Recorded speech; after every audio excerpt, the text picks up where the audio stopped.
Buenas tardes a todos y a todas. Bienvenidos, bienvenidas. Estamos aquí en un evento capaz que inusual para lo que es la práctica habitual del sindicato, pero que consideramos que es de la máxima importancia. Nosotros los médicos tenemos una cierta tendencia natural a odiar todos estos temas. Y díganme si me equivoco los colegas que están aquí. Pensar en todo lo que es el marco jurídico, el régimen jurídico, qué está bien, qué está mal, si doy este paso, qué riesgos estoy corriendo. Vivimos agobiados por esta situación y por lo que significa en nuestra práctica diaria cómo movernos jurídicamente. Es como tener un gran hermano que nos mira. Nosotros siempre decimos que vivimos como con un gran hermano, que es una suerte de juez grande con una toga que te está acosando y vos vas pidiendo cosas, no vaya a ser que... Sí. Y realmente, ya más en serio, para nosotros, sin pretender ser expertos o conocer al detalle el régimen jurídico, el marco jurídico en el cual se desempeña nuestra profesión, tener los lineamientos claros, precisos, concretos, en los cuales debemos movernos en nuestro diario quehacer, es muy importante. Nos acordamos de Santa Bárbara cuando llueve y cuando terminamos con nuestros amigos, nuestros asesores, con todos los problemas que se suscitan a veces. Pero como Natalia decía en una visita que hizo al Comité Ejecutivo hace poco, ellos ven ese aspecto de la práctica médica que es cuando desborda, cuando llega a la situación de que tienen que intervenir.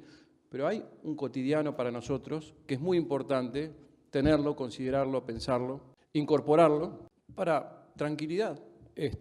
Entonces, bueno, cuando tuve el honor de recibir un ejemplar del libro del estudio del doctor Del Piazzo y todos sus colaboradores, libro que nos ayuda mucho, no porque lo hayamos leído en detalle, pero que sí nos da pautas de dónde estamos posicionados en esto que estábamos hablando, nos pareció que era una interesante oportunidad rediscutir estos temas, porque además de lo que aquí ocurre, de lo que acabo de mencionar, la medicina cambia, la sociedad cambia, la tecnología hace que nuestra práctica médica sea distinta. Entonces, es imprescindible ajustarnos, ayornarnos y repensar nuestro marco en esta realidad que será distinta dentro de algunos años.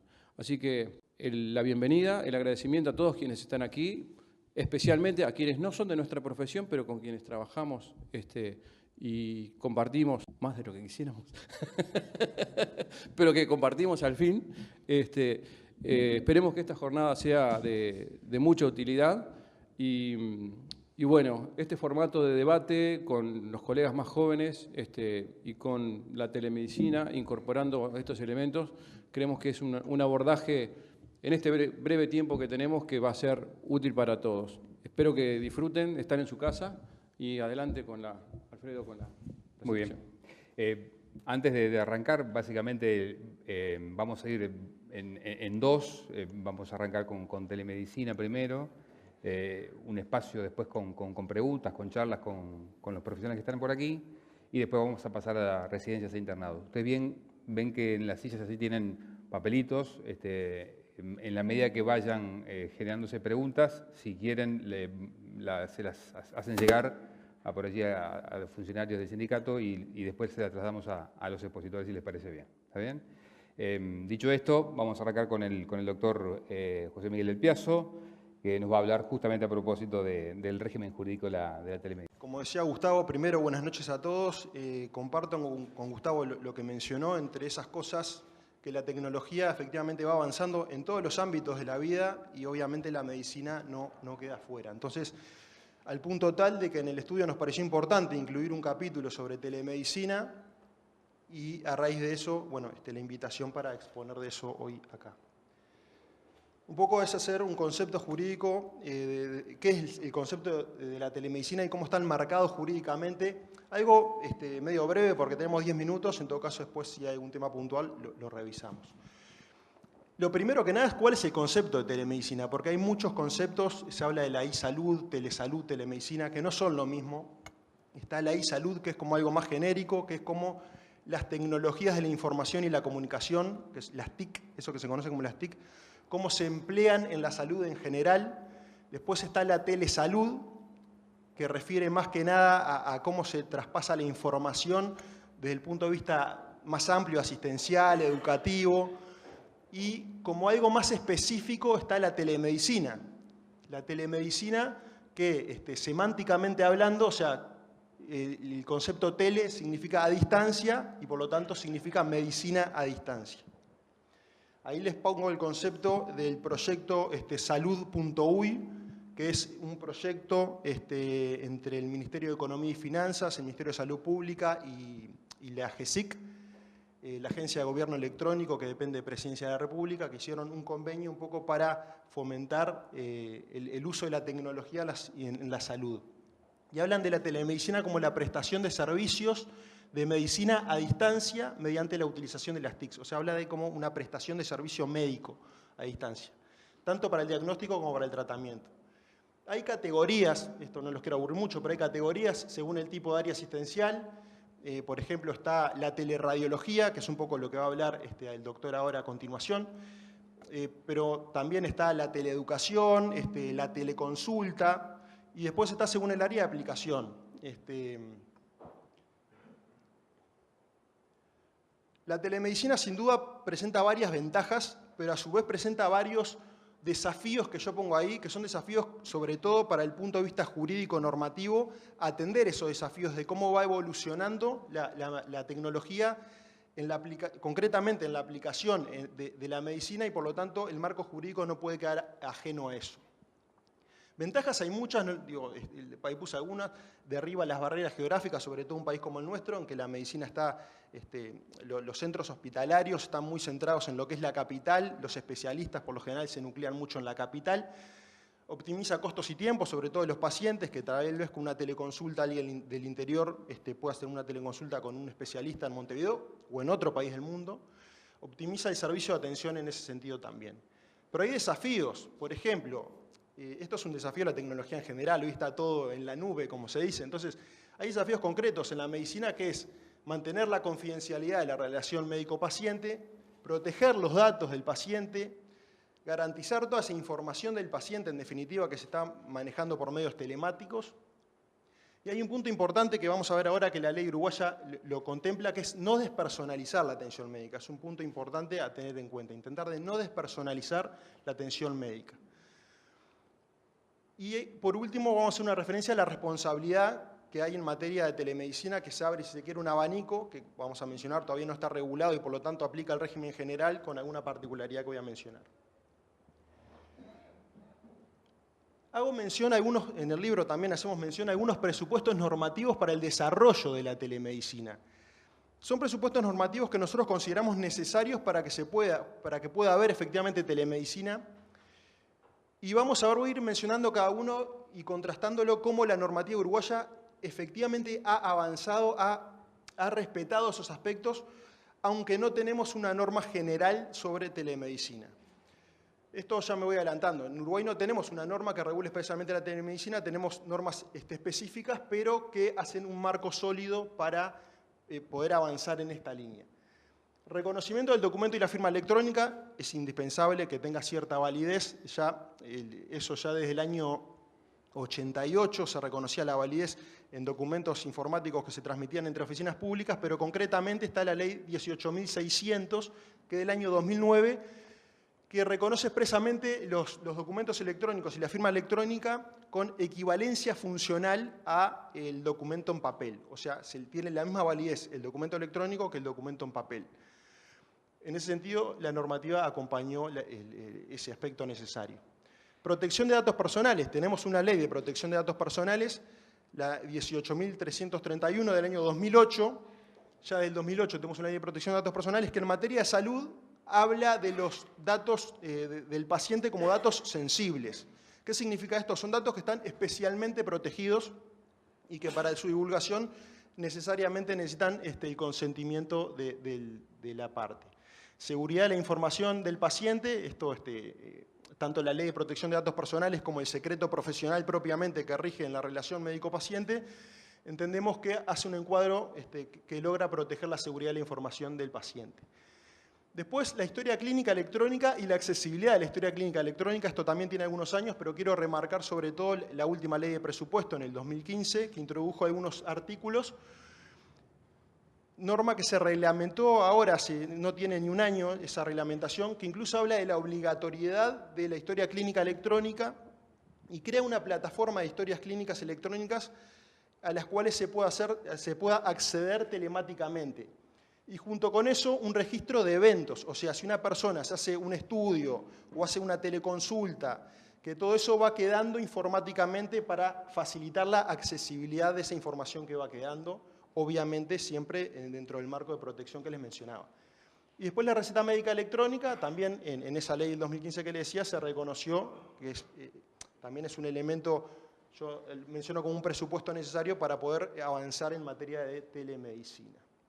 Un comentario que capaz que pasó sobre qué es la telemedicina, les decía, es el servicio, se define como el servicio que presta el médico en materia de diagnóstico y tratamiento usando las TIC, las tecnologías de la información y comunicación. Las TIC es muy amplio, uno tal vez ahora lo piensa como la videoconferencia concretamente, pero el celular no deja de ser un medio de comunicación también que entra dentro de las tecnologías de la información y la comunicación. Entonces, la comunicación por teléfono entendemos que también podría encuadrar dentro del concepto de telemedicina.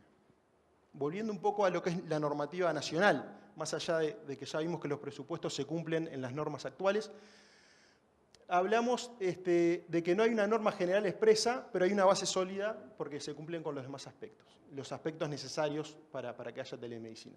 Y quiero remarcar ese artículo que les cito, que es del Código de Ética Médica, que es una ley, que dice que el ejercicio clínico de la medicina requiere el vínculo directo con el paciente. Esto lo quiero remarcar, porque no es que la telemedicina puede suplantar el trato personal médico-paciente. Eso no se puede suplantar.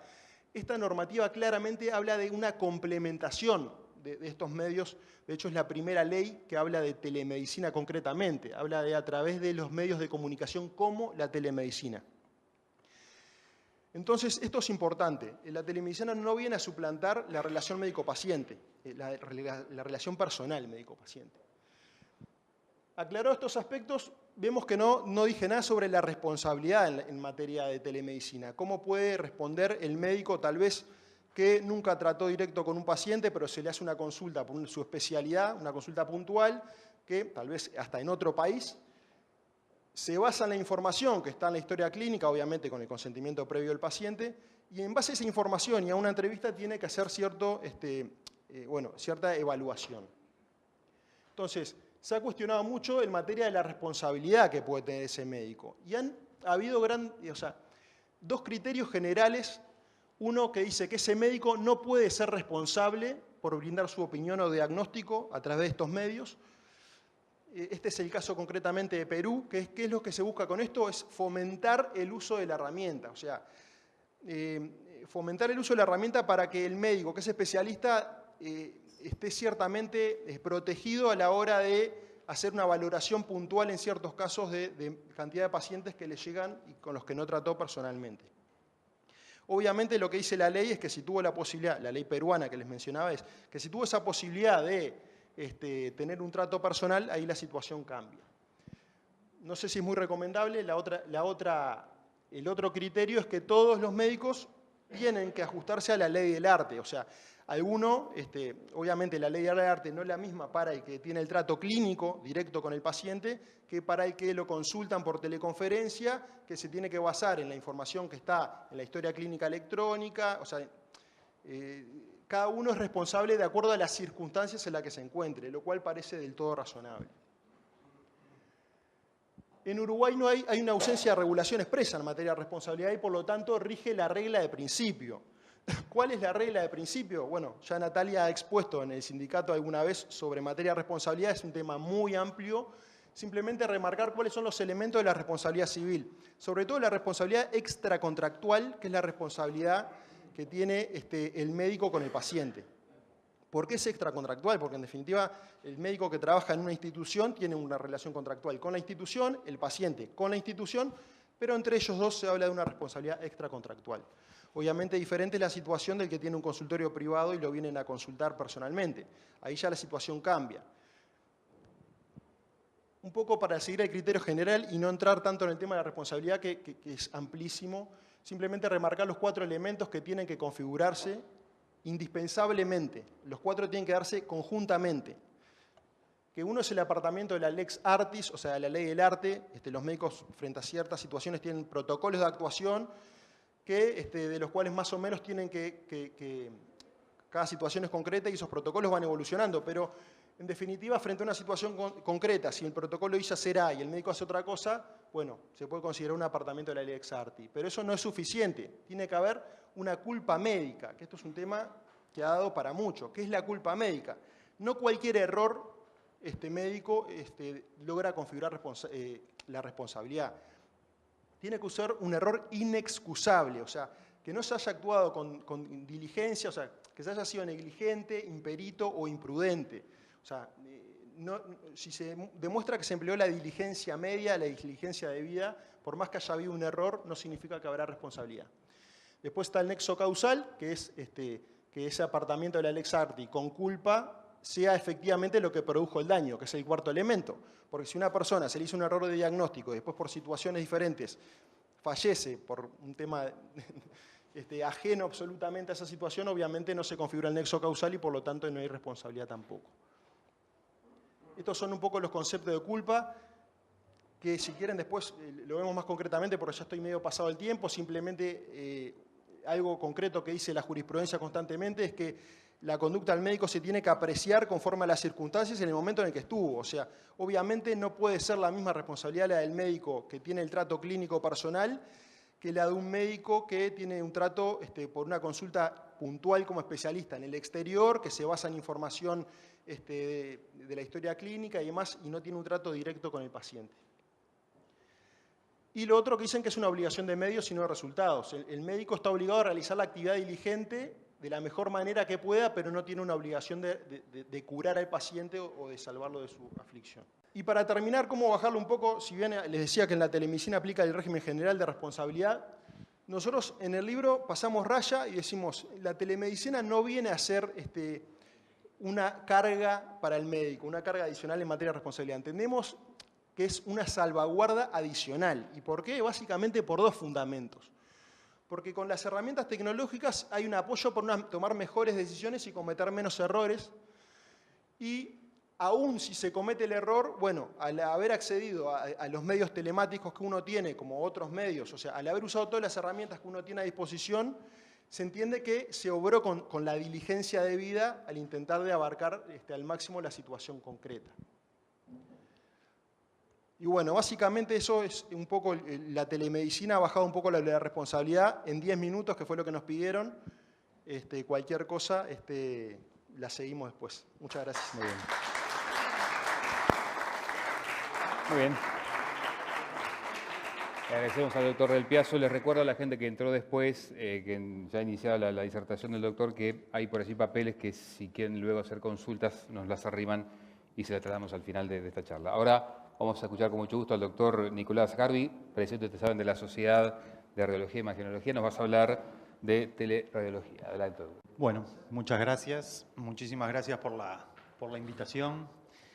Y algunos, los médicos que estarán acá, se preguntarán qué hace un médico con una especialidad tan particular como la mía, que soy imagenólogo y que soy radiólogo. Y quizás, como hablaba hoy con otros colegas, los radiólogos nos transformamos un poco en un actor importante en este tema porque tenemos un camino ya recorrido en los últimos años en esta especialidad y también porque la teleradiología dentro de la telemedicina quizás que fue un poco la madre de la telemedicina, fue la primera especialidad que empezó a incursionar en la utilidad de la tecnología para poder hacer una práctica médica remota, ahí la llamamos práctica radiológica remota.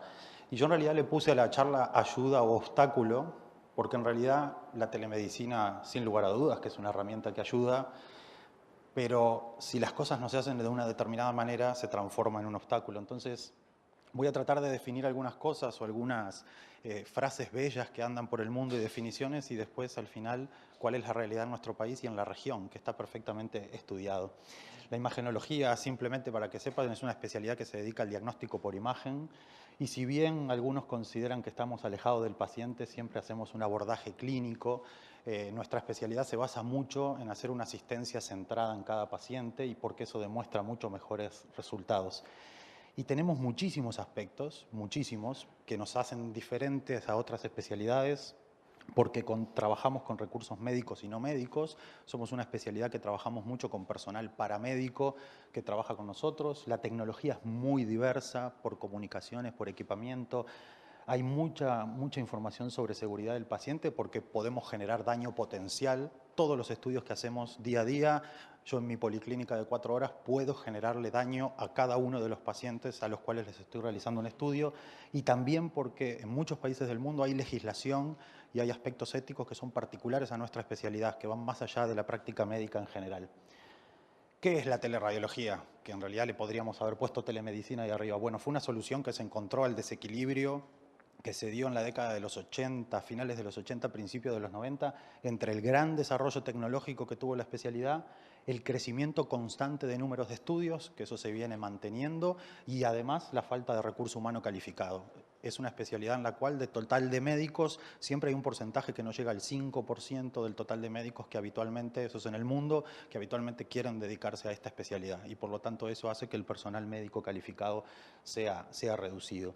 Y la variable geográfica, como ya se dijo, es uno de los puntos más claves, pero esto se empezó a pensar hace más de 50 años, hace más de 30 años que se usa la teleradiología en el mundo, y hace más de 6, 7 años que tenemos algunas experiencias de teleradiología en el país. O sea que en realidad, si bien es algo nuevo, es algo que si uno va a la literatura va a encontrar información de la década de los 70.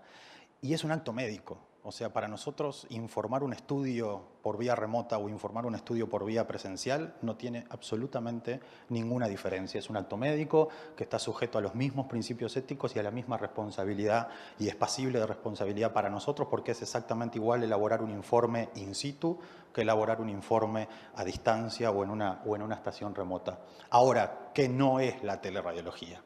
Bueno, lo que no es la teleradiología es lo que pasa en nuestro país. No es una modalidad que sustituya la asistencia directa, eso ya se dijo, y eso me parece que es uno de los principios más importantes. Tampoco es una forma de ahorrar costos, que eso es otra de las cosas para lo que se utiliza la teleradiología. No es una consulta a través de redes sociales ni de aplicaciones. Nosotros tenemos pautas bien establecidas de requerimientos tecnológicos mínimos para obtener buenos resultados. Yo necesito tener un monitor que tenga determinadas características tecnológicas, que eso es bien diferente a la utilización de un celular para yo poder realizar un diagnóstico o una interpretación. Y me voy a un extremo, tampoco es enviar estudios de un paciente a través de una encomienda en un ómnibus de línea de Paysandú a Montevideo, y que un médico en Montevideo reciba esos estudios, elabore los informes y los vuelva a mandar, ni tampoco utilizar correos particulares, direcciones de correos electrónicos de Nicolás Sgarbi para devolver a un paciente por esa vía, por una red abierta con poca seguridad, ese informe. Y esto lamentablemente es lo que está pasando en nuestro país. Entonces, lo que vamos a hacer es esto, interpretar un estudio por vía remota, es lo que hacemos, pero en realidad tenemos muchísimas cosas que podemos hacer. Por supuesto que se puede hacer lo que se llama la radiología primaria, que es hacer el trabajo diario. Hay otra cosa que se llama la teleradiología secundaria, que son los servicios de segunda opinión. A veces se puede brindar apoyos en subespecialidades. Nuestra especialidad está dividida en 10 subespecialidades. Hay radiólogos que se dedican a una práctica general y hay otros radiólogos que se dedican a la radiología pediátrica o a la neuroradiología, y no hay la cantidad de recursos humanos como para poder brindar esa subespecialización a todos los pacientes. Y también contribuye a la capacitación y a la investigación. Lo más importante de la teleradiología, igual que de la telemedicina, es que se debe instrumentar de esta forma. Se tiene que mejorar el proceso asistencial. Yo no puedo implementar un programa de telemedicina que haga que la calidad del proceso asistencial sea igual o peor. No, si voy a implementar un servicio de teleradiología, lo que busco es que se mejore el proceso asistencial que yo puedo generar in situ. También optimizar recursos. tengo equipamiento. Hoy en día el Uruguay tiene mucho equipamiento disponible. Mucho no quiere decir que sea el adecuado, pero hay mucho equipamiento disponible, pero ese equipamiento está subutilizado. Hay lugares del interior donde hay equipamiento que por razones de falta de recursos humanos no brindan el servicio a la población de referencia. Y eso no puede pasar solamente porque el recurso humano no esté presente en el lugar, porque hoy con esta modalidad eso se puede solucionar. Se deben mantener estándares de calidad y se debe asegurar la confidencialidad y la protección de datos del paciente en todos los puntos del proceso. Y eso ya se dijo y eso es muy importante y para nosotros es muy importante. ¿Qué es un sistema de teleradiología? Esto es lo que asusta cuando vamos a hablar con una institución o con un gestor de salud o con el contador de un servicio y le decimos queremos montar un servicio de teleradiología. Y bueno, necesitamos hacer una inversión tecnológica. Hay que tener un servidor que tiene que tener determinadas características de seguridad, tienen que estar todo el equipamiento conectado a ese servidor, puede incluso haber equipamiento remoto que nutra ese servidor y después tiene que estar la conectividad con los clínicos, con el radiólogo, incluso con el médico en casa. Si bien no es lo más recomendable, en algunos países del mundo se prefiere que el radiólogo no se traslade hacia el lugar en la noche a las 3 de la madrugada para interpretar una tomografía de un paciente politraumatizado grave, sino que esas imágenes se puedan hacer interpretadas en su propio domicilio y eso existe, pero siempre eso tiene que ser realizado de forma segura. Hay ya desde hace muchos años elaborado una serie de principios generales que se llaman de buenas prácticas en teleradiología. Yo simplemente tomé la pauta europea, pero hay pauta americana y hay una pauta latinoamericana, pero todos recogen lo mismo, una serie de 10 principios que si ustedes los leen van a ver que siempre aparecen palabras claves. Aparece el acto reconocido como un acto médico y que tiene que ser de beneficio del paciente, por ejemplo, y ven que la segunda frase que dice que nunca se debe subordinar a razones económicas o de conveniencia o de oportunidad, o sea que la teleradiología se tiene que usar para beneficiar al paciente, un paciente que por algún motivo en una etapa de su proceso asistencial no está accediendo a algo que es beneficioso para el proceso asistencial. Miren el segundo. Se debe asegurar la ética, la calidad, la seguridad y la efectividad del proceso radiológico. Eso es muy importante. O sea que todas las palabras que ya venimos hablando. Se debe respetar normativa legal. Y esto para nosotros fue muy importante. Nosotros con AGESIC empezamos a trabajar en teleradiología como sociedad hace casi 6 años. Y el proceso se detuvo cuando la Sociedad de Radiología le exigió a AGESIC que hubiera un marco legal regulatorio. No íbamos a empezar a trabajar en teleradiología si no teníamos un marco legal regulatorio porque no sabíamos ni lo que le podía pasar al paciente ni lo que nos podía pasar a nosotros como médicos radiólogos informando, generando un diagnóstico y desencadenando tomas de decisiones sin tener claro cuál era el alcance de nuestra responsabilidad. Podemos seguir adelante. El cuarto siempre habla de los derechos del paciente, derecho de la información, el consentimiento informado es algo muy importante. Nosotros cuando hacemos tomografía inyectamos medio de contraste y hay un porcentaje de pacientes que son alérgicos y dentro de esos pacientes hay un porcentaje que hacen reacciones adversas graves con fallecimiento del paciente. Y si yo no puedo obtener el consentimiento informado de forma directa, es una situación que nos genera bastante dificultad en el trabajo y sin embargo, con un marco regulatorio, legal y protocolos y procedimientos, ese paso se puede ver, se puede realizar sin ningún problema, pero tiene que haber algo que nos garantice y que le garantice al paciente acceder a la información, que alguien obtenga el consentimiento informado y no solo un médico que le va a informar su estudio. Garantizar que los radiólogos cumplan con los requisitos. En el mundo la teleradiología se le permite hacer habitualmente a radiólogos muy calificados. De hecho, no se le permite hacer teleradiología a los radiólogos recién recibidos. Habitualmente deben tener una curva de aprendizaje larga y un tiempo de experiencia mayor que los radiólogos comunes. La calidad no deben ser inferiores a los proporcionados por los radiólogos in situ. El acceso a toda la historia clínica del paciente tiene que estar asegurada porque nuestro diagnóstico se basa en la historia clínica del paciente. Siempre se prefieren los servicios in situ que los servicios de teleradiología. Y los últimos, dice que no puede existir un servicio de radiología sin radiólogos. Y eso se aplica a la telemedicina. Hay muchos que piensan que la telemedicina es brindar un servicio médico sin el médico in situ. Y eso no existe, es un servicio complementario, ¿sí? Y bueno, los proyectos deben permitir que los médicos locales se involucren. Uno ve estos 10 principios y los repasa y dice, no es tan difícil hacer un servicio de teleradiología o de telemedicina. Vamos a la realidad. Hay muchísimos trabajos que estudiaron cuál fue el impacto de la teleradiología en Chile, en Brasil, en Argentina, y pueden seguir así por Estados Unidos, pueden seguir. Pero vamos a la región. En realidad se demostró que las metas de resultados se cambiaron por metas de productividad. O sea que lo más importante de esos servicios empezó a ser la productividad y no de la calidad del informe que se generaba. Y eso fue un cambio que se pudo objetivar muy bien en la mayoría de los servicios, sobre todo de Brasil y Argentina. En todos o en un porcentaje muy alto, las condiciones de trabajo eran inadecuadas para la interpretación de los estudios. No se respetaban las normativas o las recomendaciones tecnológicas mínimas para que los estudios se informen en condiciones de estándar o en condiciones. Había una pérdida de relación del especialista con el equipo tratante y sobre todo con el paciente. Hay un trabajo en Brasil que dice que el 100% de los pacientes desconocían que había un médico en otro servicio que informaba en sus estudios radiológicos. El 100% de los pacientes.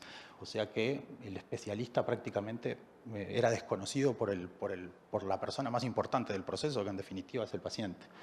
También había una imposibilidad de seguimiento y confirmación de resultados, había pérdida progresiva de calidad de las imágenes, las empresas compran un servicio de almacenamiento con determinada capacidad, empiezan a generar cada vez más estudios y eso empieza a salir cada vez más dinero, entonces dicen, bueno, entonces vamos a guardar las imágenes con menor calidad para poder guardar más información en menos espacio y eso hace que se pierda calidad en los estudios. También había una tendencia a corto y a mediano plazo a pérdidas salariales en Argentina. Los estudios de teleradiología se pagan 10 veces menos de lo que se paga el estudio presencial.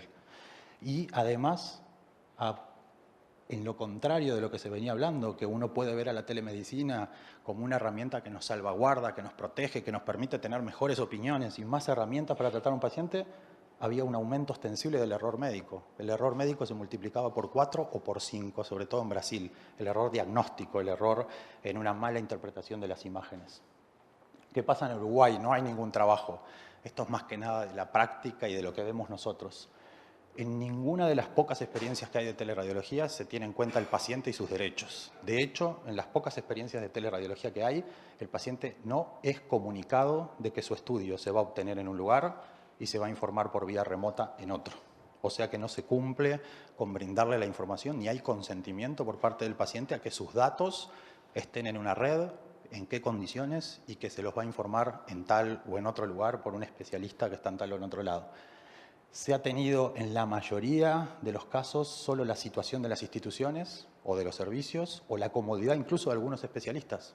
Algunos colegas que prefieren realizar su trabajo desde la casa y no concurrir a un servicio, cosa que para nosotros es inaceptable. Colegas que viven en Montevideo y que prefieren no ir porque tienen la posibilidad de informar de forma remota los estudios. Eso no tiene justificación. No existe ningún servicio que tenga un mínimo de estándares o recomendaciones. No hay en Uruguay. Se ha buscado sustituir el recurso humano local sin intento de generar sistemas presenciales. Tenemos lugares que tienen médico radiólogo que viven en el interior y sin embargo prefieren enviar las imágenes a Montevideo pagando menos honorarios médicos. Y en todos los casos esto sucede porque lo que se ha buscado es bajar los costos a expensas de los honorarios médicos, sobre todo porque, bueno, está ese falso concepto de que como el trabajo se hace a distancia, es más cómodo, es más fácil y se paga menos el honorario médico. O sea que para nosotros también tiene aspectos gremiales o aspectos de la especialidad que también tienen que estar discutidos e incluidos en esto. Y para terminar, algunos conceptos que también son importantes y que surgen de analizar la información mucho de la región. La responsabilidad del médico, hay algunos trabajos interesantes de encuestas a los médicos que informan con esta modalidad y hay una cosa llamativa, a mí me llamó mucho la atención, los médicos que informan con modalidad de distancia perciben que la responsabilidad es menor y que su acto médico tiene menos impacto clínico que si lo hacen en el lugar in situ. No está claro por qué es eso, pero la mayoría de los médicos, y sobre todo en Brasil, que informan en esta modalidad, refieren que ellos se sienten más resguardados del error médico y con menos responsabilidad que si están in situ e integrados directamente al proceso asistencial.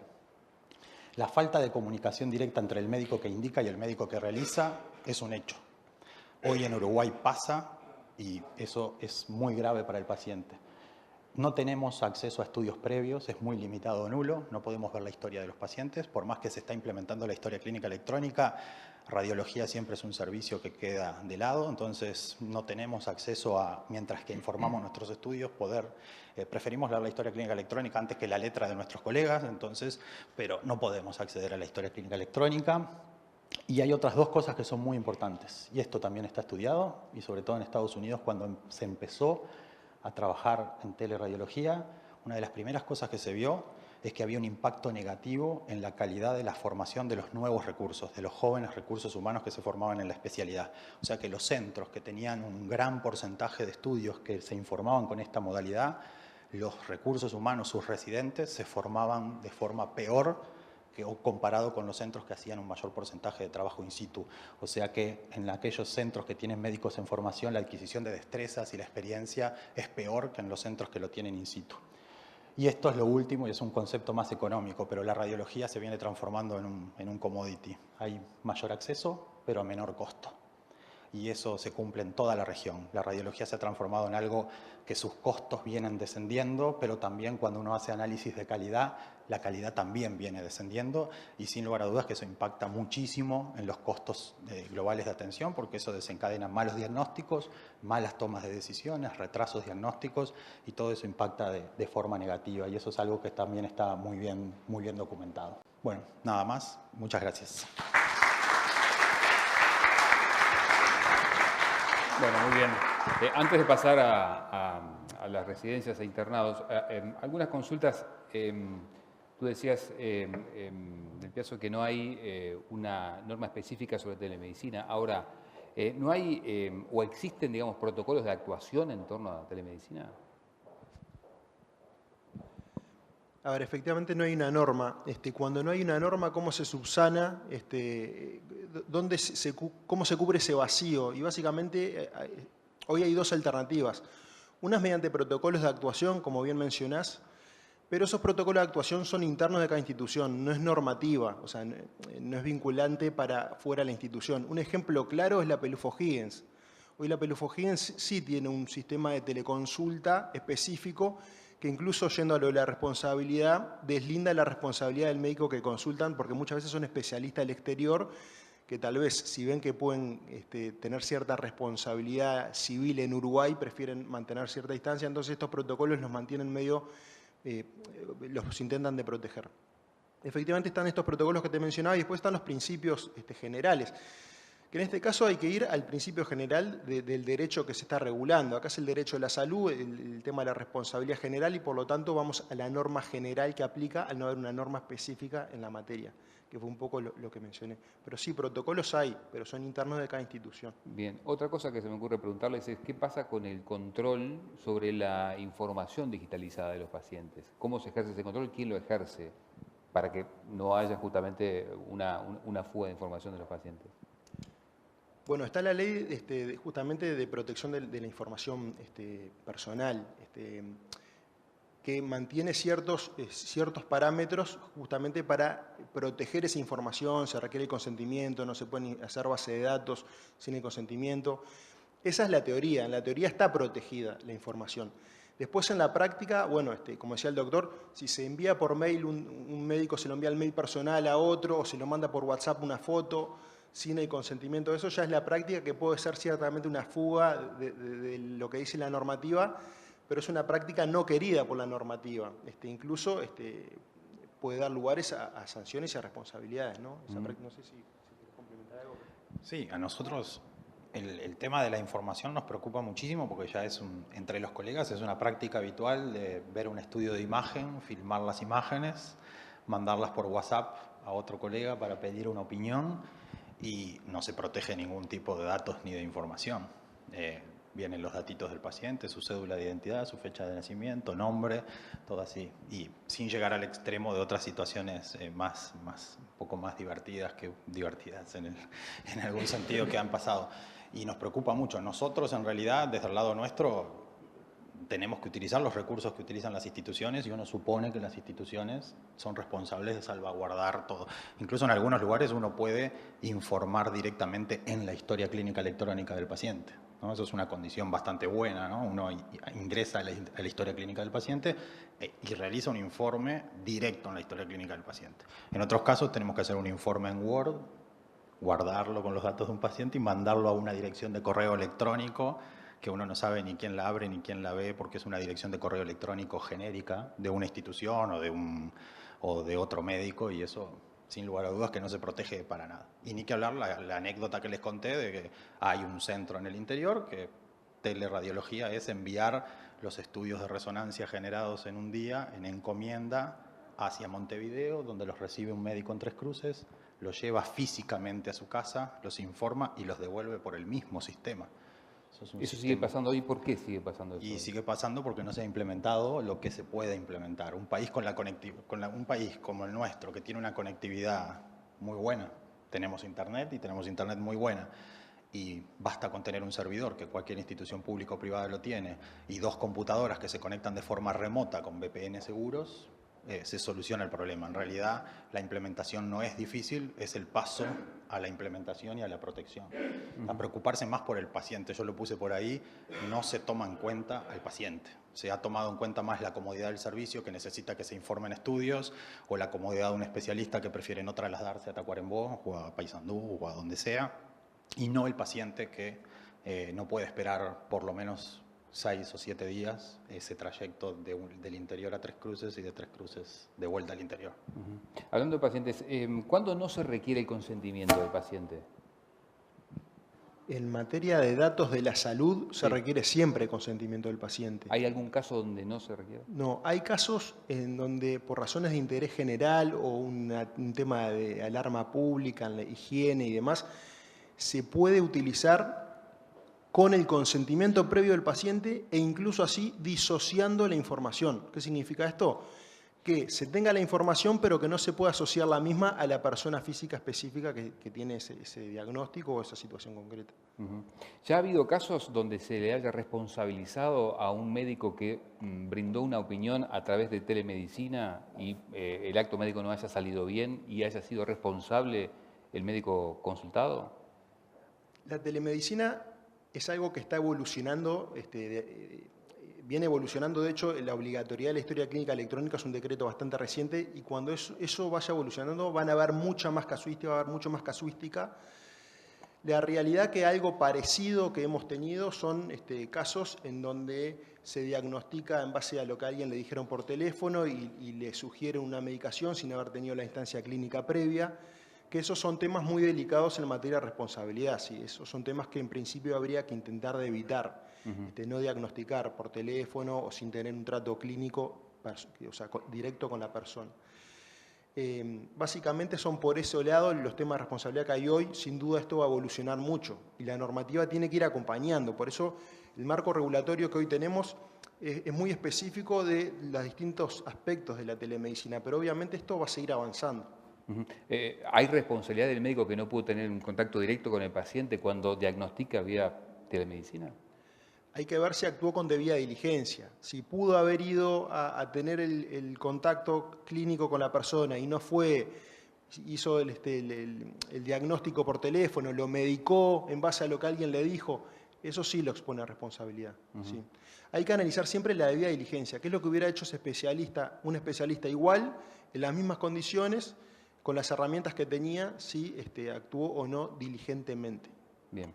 De las últimas, porque ya tenemos que pasar a la otra parte, un porcentaje que manejaste, 5% recursos calificados. ¿Por qué es tan bajo? Y es una especialidad muy particular, ¿no? Uno ingresa a la medicina y prácticamente hasta que llega al final de la carrera no tiene contacto con lo que es la especialidad, con lo que nuestra especialidad significa, y además se concibe como que hay un alejamiento del médico del paciente, ¿no? Es una especialidad donde trabajamos más que nada, trabajamos con el paciente, pero no directamente con el paciente, sino con sus imágenes. Entonces no es una especialidad muy atractiva. En el mundo viene cambiando, porque el desarrollo tecnológico hace que sea una especialidad más atractiva para gente joven, es una especialidad que la modalidad de trabajo es diferente a otras, pero los porcentajes son muy bajos de acceso. Y lo que pasa en el mundo pasa acá también. Pasa acá Ustedes también. advierten que hay una Total. tendencia... Si bien la tendencia es aumentar, la tendencia no es aumentar como aumentan a veces a otras especialidades. Ha aumentado en los últimos años, pero también nuestro cupo de residentes o para formar residentes es más chico que otras especialidades. Entonces, la cantidad de recursos humanos que uno va formando no va acompasando la cantidad de estudios que se van generando. Si uno entra a la OCDE, por ejemplo, y compara, en la OCDE hay mucha información sobre radiología, y compara equipamiento que tiene el Uruguay por población, especialistas y cantidad de estudios, uno se va a encontrar que en cualquiera de las modalidades de radiología, prácticamente de un año a otro, se duplica el número de estudios que se hacen. O sea, si uno entra a resonancia magnética, uno va a encontrar que en los últimos 5 o 6 años, año a año en el mundo, se va duplicando la cantidad de estudios que se realizan. Y la formación de recursos humanos no va acompañando ese número de estudios. Entonces, a veces la teleradiología ha sido utilizada para que un solo médico concentre más cantidad de estudios, cuando en realidad es una especialidad que tiene bien estipulado cuánta cantidad de estudios uno puede realizar por hora o por día o por unidad de tiempo. Entonces eso hace que a veces el recurso humano calificado no lo tenemos y tenemos que usar estas herramientas, pero tienen que ser usadas con determinada pauta o con determinada regulación. La del estribo, finalmente, tecnológicamente, ¿cómo está el Uruguay comparativamente, por ejemplo, con la región? Hoy me dijeron que era muy optimista yo, porque dije que estamos muy bien. Yo creo que estamos muy bien. Lo comparo, yo soy joven, empecé a hacer radiología hace poco más de 10 años y comparo la situación actual del Uruguay con lo que era hace 10 años y hay una expansión tecnológica muy buena, hay equipamiento de última generación. Hoy nuestros pacientes en Uruguay acceden a equipamiento comparable con Argentina o con Brasil y estoy hablando con centros de referencia. Es verdad que esos centros de referencia capaz que tienen más cantidad de equipamiento, pero nosotros tenemos muy buen equipamiento, hay mucho equipamiento en el país, se está empezando a equipar el interior con equipamiento de última generación, que era capaz lo que todavía estaba en el debe, ¿no? Mucho equipamiento en Montevideo, mucho equipamiento en 10 cuadras a la redonda y poco equipamiento en el interior, pero está cambiando, yo creo que estamos mucho mejor. Comparado con la región, creo que también estamos muy bien, porque si nos comparamos con San Pablo o con Buenos Aires, la comparación es injusta, pero si nos comparamos con el 80% del resto del territorio de Brasil o con gran parte del territorio argentino, estamos muy bien. En resonancia hay resonadores públicos, hay proyección a corto plazo de mayor cantidad de resonadores públicos, hay equipamiento de tomografía de última generación pública y tenemos proyección de tener nuevo equipamiento, mucha ecografía en el Uruguay, pero hay que ir acompasando esa tecnología con el recurso humano o con estas herramientas. Bien, doctores, muchas gracias. Muy bien. Voy a invitar a la doctora Natalia Veloso y a la doctora Lucía Araujo y al doctor Álvaro Dendi que nos acompañen. Vamos a ver ahora, a partir de ahora, residencias e internado. Hola. Doctora Veloso, adelante.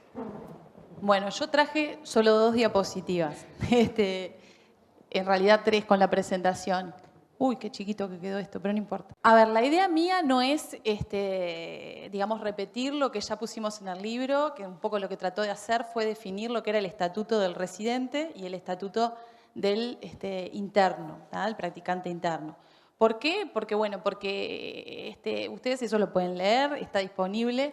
Lo que sí traté de hacer fue de plantear las preguntas que de alguna forma plantean problemática en el ejercicio de las residencias y del practicantado interno. Para empezar, como decía Greco, cuando arrancó la charla, muchas veces sucede que lo que yo les voy a decir ahora no les va a gustar, les va a caer mal o les va a generar escozor. Hace poco yo le contaba a Elías hoy de mañana que di una charla en la Sociedad de Psiquiatría del Uruguay. Me pidieron que hablara del consentimiento informado en el paciente con trastorno en la salud mental. Y bueno, cuando terminé de dar la charla, porque hubieron preguntas un montón, uno de los médicos, uno de los psiquiatras, el presidente de la Sociedad de Psiquiatría, me dice, bueno vieja, estuviste muy bien, pero me convenciste de que me tengo que retirar. Me dice, porque claro, lo que le dije le generó de alguna forma nerviosismo.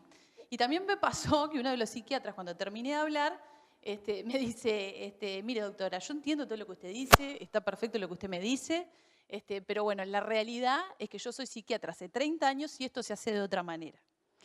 Y yo lo que le dije al doctor, le contaba justo eso hoy de mañana y leía, yo lo que le dije al doctor fue, bueno, mire doctor, capaz que lo que yo le estoy diciendo a usted no le gusta, ¿ah? O le genera nerviosismo o le genera escozor, como les decía recién. Pero ¿cuál es el punto? El punto de estas instancias es tratar de acercar lo que uno piensa que se hace así, ¿ah? Con la visión que tiene sobre todo el juez, que es el que va a evaluar la responsabilidad de cada médico actuante. ¿Para qué? Para tratar de acercar esos dos extremos y de por lo menos a la hora de actuar tener en cuenta que ese va a ser el criterio. Yo lo que le decía a ese médico es, mire doctor, capaz que a usted no le gusta lo que yo le estoy diciendo, pero al juez no le va a interesar nada, en absoluto le va a interesar que eso se hace así o siempre se hizo así. Lo que va a hacer el juez va a ser aplicar la pauta legal. ¿Ah? Entonces, lo que yo traté de hacer, voy a dividirlo en dos partes. La presentación la voy a dividir en dos partes. La primera es la responsabilidad civil de los residentes y la segunda la de los internos. Y lo dividí en algunas preguntas que me parece que pueden estar interesantes. La primera pregunta que les puse ahí es si el residente puede incurrir en responsabilidad médica. Eso que parece tan evidente cuando hablamos de la responsabilidad médica, bueno, lo primero que hay que saber es que el residente, si bien está en una etapa de formación, porque está aprendiendo y está formándose para una especialidad, también está brindando asistencia. Y está brindando asistencia y pasa algo importante, hay algo que no es nada menor, que es que el residente es un médico. El residente es un médico recibido. Entonces, como médico recibido, es susceptible de incurrir en responsabilidad médica. Y se le aplica el estatuto de la responsabilidad médica. Que vamos a ver que no pasa lo mismo con el interno, porque el interno es un estudiante. ¿Ah? Bueno, entonces, ¿el residente puede incurrir en responsabilidad médica? Sí, puede incurrir en responsabilidad médica. ¿Cuál es el estándar de diligencia que debe emplear un residente para no incurrir en culpa médica? Esa es la clave de la cuestión. Porque el residente, si bien es un médico, es médico general, se está formando en esa especialidad. Entonces, a un R1, a un residente de primer año, ¿yo le puedo pedir el mismo estándar de diligencia que al especialista? No, claramente no. Como decía José Miguel cuando exponía sobre los criterios generales de la responsabilidad médica, cuando yo miro si hay responsabilidad médica, tengo que atenerme a los elementos de la responsabilidad, los que configuran la responsabilidad extracontractual. Y el elemento clave es la culpa médica. ¿Qué es la culpa médica? Es saber si un médico actuó o no actuó con la diligencia que se le exigiría. No la diligencia del mejor ni del peor, la diligencia media. Entonces, cuando voy a evaluar la responsabilidad del residente, ¿qué es lo que tengo que mirar? Bueno, tengo que mirar si ese residente actuó conforme al estándar medio que se le puede exigir a un residente de ese nivel. ¿Qué quiere decir eso? Bueno, que se supone que ese residente con ese nivel debería haber adquirido, en esa etapa de su residencia, debería haber adquirido una determinada cantidad de habilidades. Entonces, ese es el estándar de diligencia que se le va a exigir a ese residente. La diligencia de las habilidades medias. ¿Quién determina qué habilidades tiene que adquirir un residente en su primer año de residencia, en su segundo año de residencia, en su tercer año de residencia? Bueno, en algunos casos, en algunas especialidades, eso está sumamente regulado. ¿Ah? Hay expectativas, se sabe que, por ejemplo, un residente, yo que sé, de gastroenterología, eso lo tengo más claro porque mi hermana es gastroenteróloga, recién empieza a hacer estudios invasivos o agarra el equipamiento para hacer la endoscopía en el tercer año de residencia. Entonces no se espera que un R1 sepa hacer una endoscopía, pero se espera que un R3 empiece a adquirir de alguna forma esas habilidades. Entonces, cuando decimos cuál va a ser el estándar de diligencia con el cual se va a evaluar a ese residente, bueno, justamente va a ser ese. Va a ser el nivel que se espera para ese nivel de su residencia. ¿Quién lo va a determinar? El juez, por supuesto. Pero como siempre les digo, el juez es abogado, no es médico. Entonces va a estar guiado de alguna forma por lo que le informe el auxiliar de la justicia, que en ese caso va a ser el perito. ¿Qué pasa si forense o a veces también nosotros pedimos que sea un especialista? Dependiendo del juicio, a veces pedimos que sea un especialista porque nos parece que los forenses, por supuesto, informan muy bien en el proceso, al juez le sirve, hablan un idioma que si se quiere jurídico, pero muchas veces puede suceder que un legista desconozca la realidad asistencial de una especialidad en particular. Bueno. Después les puse ahí, el residente puede negarse, no me faltó, sí, No, la tercera. ¿Qué pasa si no hay supervisión disponible? Que esto es lo que siempre nos preguntan. ¿La supervisión puede ser telefónica? Bueno, nuevamente volvemos a las características especiales del régimen de residencia médica. La residencia médica es un proceso de formación. ¿Qué es lo que pasa con los médicos? Los médicos no pueden aprender a ejercer su especialidad si no es asistiendo. Entonces, es un doble proceso, es formativo y es asistencial. Entonces, ¿qué pasa si no hay supervisión? Siempre tiene que haber supervisión disponible, porque lo dice expresamente la ley. El régimen de residencias se ejerce con supervisión, siempre bajo la supervisión y orientación del médico, que es el jefe de residencias o el tutor especializado que tienen en esa materia.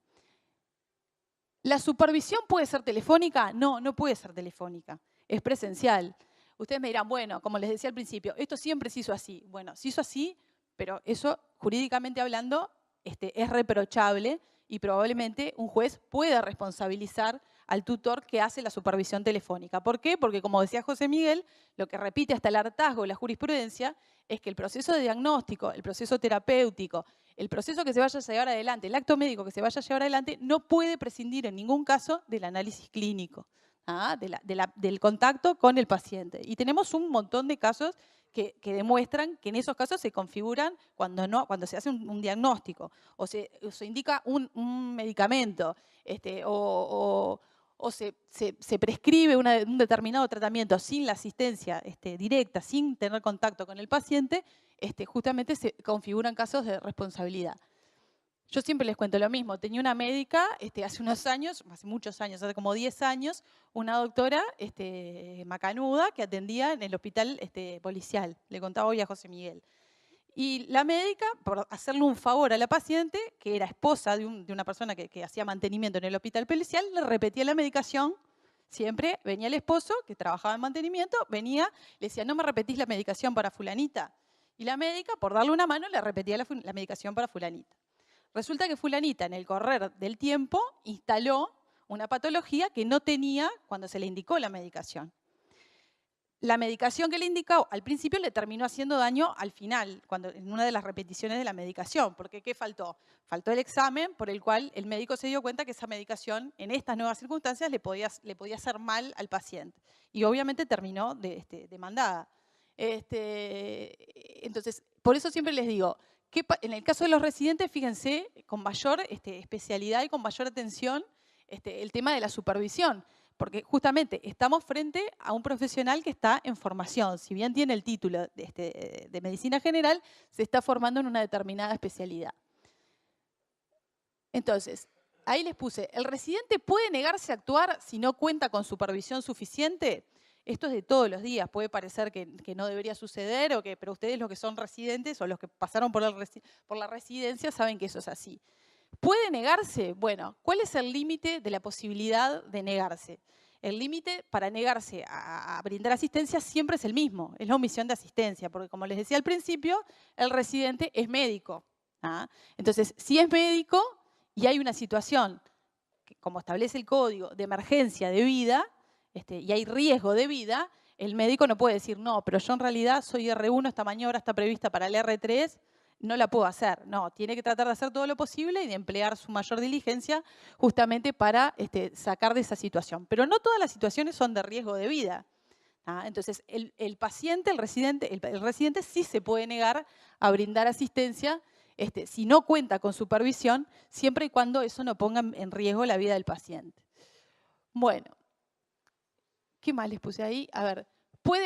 Otra cosa que pasa, ¿qué pasa con las medidas gremiales? Porque justamente por falta de supervisión muchas veces se nos ha planteado aquí en el sindicato que los médicos quieren retirarse, los residentes quieren retirarse de la guardia. ¿Por qué? Porque yo qué sé, están en la puerta del Pereira, los residentes, por ejemplo, de ginecología, y no cuentan con supervisión. Entonces, lo que nos han preguntado en muchas ocasiones es, ¿nos podemos retirar de la guardia? Bueno, ojo, porque el retiro de la guardia tiene una reglamentación muy específica. Yo siempre les digo lo mismo. El médico, la esclavitud fue abolida, es cierto, pero si al médico no le lleva el relevo, no se puede ir de la guardia. Y eso a veces es y no es así porque yo lo diga, es así porque así lo dice expresamente la ley.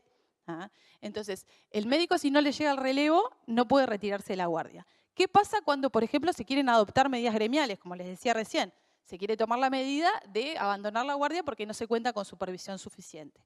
Bueno, ahí lo que siempre tienen que tener en cuenta es que la actuación siempre tiene que estar protegida por una medida gremial que no ponga en riesgo la vida de los pacientes.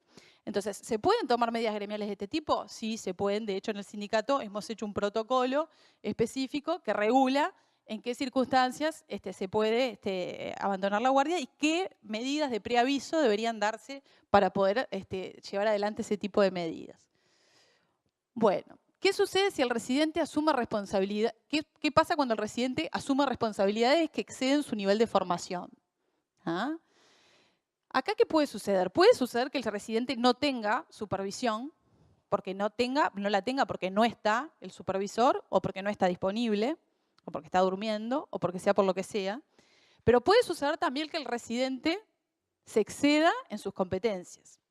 En ese caso, nosotros no tenemos sentencias en nuestro ordenamiento ni tenemos trabajos de doctrina en nuestro ordenamiento sobre este tema, pero sí hay trabajos en el extranjero, sobre todo en Chile, que tratan este tema, que justamente lo que dicen es, bueno, hay que distinguir.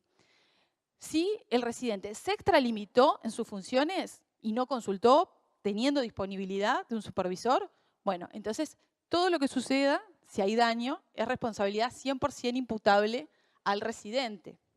Distinta sería la situación de si tiene que proceder frente a un determinado procedimiento porque el supervisor no está disponible. Bueno, ahí habría causas que lo podrían de alguna forma eximir de responsabilidad.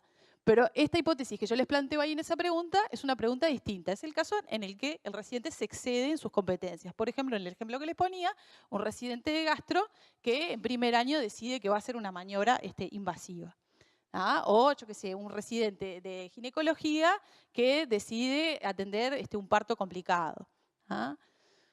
Bueno, entonces en esos casos, ¿qué sucede? Bueno, sí, si con ese actuar genera un daño, puede haber responsabilidad del residente. ¿Qué responsabilidades asume el tutor que omite supervisar? Bueno, eso también es un tema, porque muchas veces se designan a los jefes de residencia, o se designa, o alguien dice, sí, yo asumo esta tutoría, voy a ser tutor de residentes, y no se conoce realmente el alcance de la responsabilidad que tiene esa función. Esa función, justamente, si se omite en supervisar o de la actuación del residente deriva un daño para el paciente, bueno, ese supervisor puede ser, dice la doctrina, nuevamente les digo, nosotros no tenemos desarrollos ni tenemos sentencias en este sentido, pero sí hay sentencias en el extranjero. Nuestra ley de residencias, si bien venimos con una evolución, el Sistema Nacional de Residencias Médicas, tal como está instaurado hoy, es relativamente nuevo, ¿tá? Es una ley relativamente nueva. ¿Qué responsabilidades? Bueno, el tutor puede ser responsabilizado sin dudas por culpa invigilando, dice la doctrina extranjera, es decir, no vigiló como debió vigilar. La última que les puse ahí, ¿qué diferencias existen entre el residente que es funcionario público y el que no lo es? Bueno, esto también es relevante porque tienen un régimen de responsabilidad distinta. Los funcionarios, los residentes, ustedes saben que conforme al nuevo sistema de residencias médicas, tradicionalmente nosotros teníamos la Comisión de Residencias Médicas y la residencia médica se hacía en el Hospital de Clínicas, dependiente de la Facultad de Medicina. Nosotros hemos migrado y la nueva ley realmente es un cambio de paradigma en ese sentido hacia un Sistema Nacional de Residencias Médicas, donde prestadores públicos y privados pueden ser acreditados por la Escuela de Graduados para poder ejercer las residencias en cada uno de esos prestadores. O sea que alguien puede hacer, por ejemplo, su residencia en La Española o puede hacer su residencia en el Hospital de Clínicas, o puede hacer su residencia en cualquier prestador del Sistema Nacional Integrado de Salud que esté controlado y regulado por la Escuela de Graduados, que sea un centro acreditado. Entonces, ¿qué puede pasar? ¿Con quién se traba el vínculo, en definitiva, que tiene ese residente con cada uno de los prestadores? No es en todos los casos con la Facultad de Medicina. No es en todos los casos con un centro asistencial de ACE. Puede ser, como les decía recién, con un prestador privado, con el CASMU, por ejemplo. ¿Ah?